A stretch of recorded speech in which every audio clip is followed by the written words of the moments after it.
Hello everyone, my name is William Kirch. I'm a part of the EDAC 634 Fall 2016 Group 3 in Experiential Learning.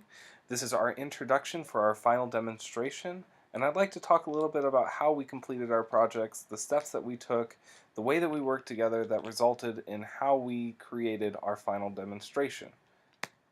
So, what have we done? We have created a program based on experiential learning. We used experiential learning as the groundwork to create this program. What did we specifically actually want to look at? And we wanted to look at how supervisors interact with one another, how they interact with their subordinates, and how they actually teach their subordinates how to work and how they lead as an example, and how they use experience as a part of that, how they use their experiences to move forward in their lives, to move forward in their work, and how they teach others based on that experience. We drew inspiration from several different learning theories in experiential learning.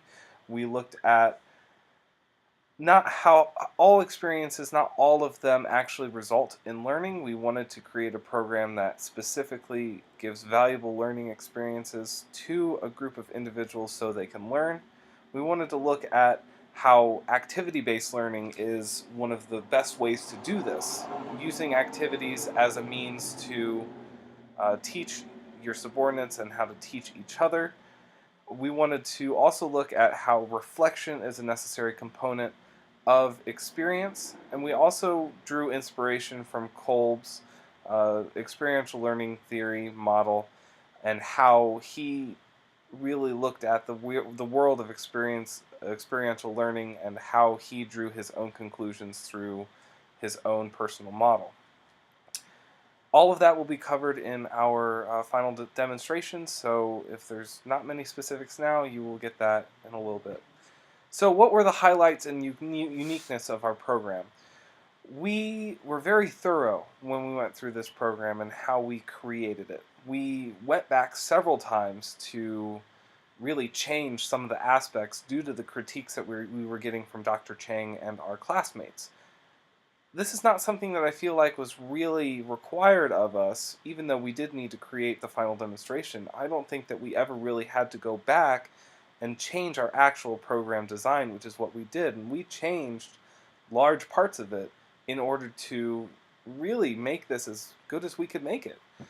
We wanted to hit on all of the major themes in experiential learning. Like I said, learning through experience.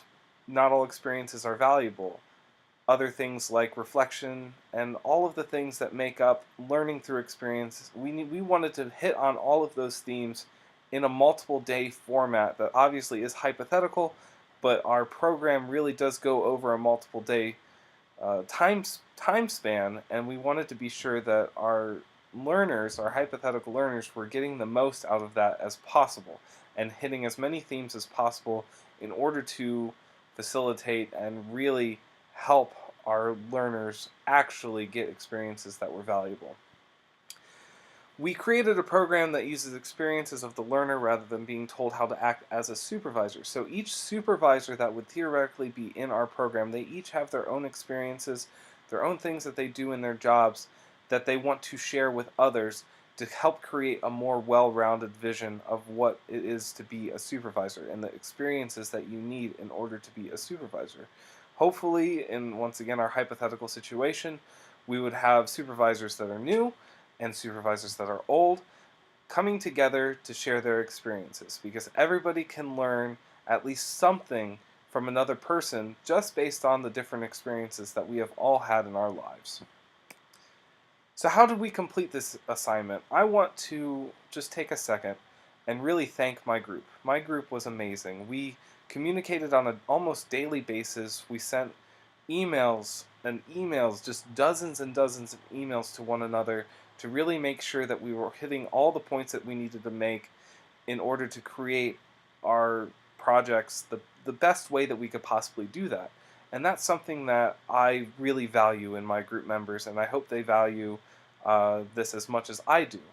We really had a vast amount of group cooperation. That was just hands down one of the biggest things that we had together. Each person put in the amount of effort that was needed in order for these projects to go seamlessly. We were able to really divvy up the work that we had in a fair way, so that not one person was doing too much or too little. And that helped a lot to make it feel like that we were all on an equal playing field. We were all doing as much as the other people in the group, and that goes a long way to a great amount of communication, a great amount of cooperation in a group. I've mentioned this before, the open communication between members of the group. We were able to communicate on a daily basis. We conducted a large amount of research in our own literature reviews before we actually did our program design, and that led to a great amount of in our own experiences in being able to bring in our own research that we did and combine it all and choose what we really thought would be valuable for our program. I don't think any of us actually use the same sources in our literature review, and that led to a really good amount of information that we had at our disposal to be able to craft a program that was effective. So finally, I'd like to talk about the lessons that we learned. These are more my personal lessons, I guess, and I would hope that my group has the same ideas, but I'm going to go ahead and say these anyway. If you're going to do this in the future, and if you're listening to this program as a part of actually trying to learn EDAC 634 ahead of time, complete your work before it's actually due. Don't wait till the last minute before you actually sit there and try to do the work. Because if you wait till the last minute, you're going to be rushed. You're not going to be able to really delve into what you need to in order to create a good program. So make sure that you and your group members are completing the program, the assignments way ahead of time so that you can make them the best that you can make them. Be open to criticism.